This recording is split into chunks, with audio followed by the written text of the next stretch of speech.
দেখুন বাবা মাছ ধরে এনেছে, টাটকা মাছ। এই মাছটা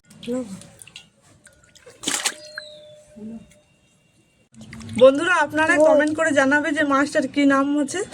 আপনারা সবাই কমেন্ট করো আমাকে আর জানাও। আমি এগুলা পরিষ্কার করে ধুয়ে নিচ্ছি গা।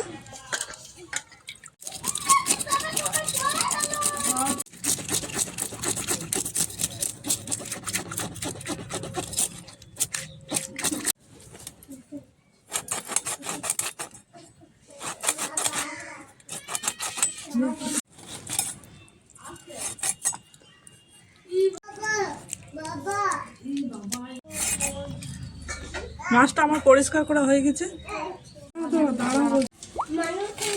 এর মধ্যে ডিম বেরোচ্ছে, পরিষ্কার করে ধোয়া হয়ে গেছে। এখন আমি চলে যাব রান্নার কাছে।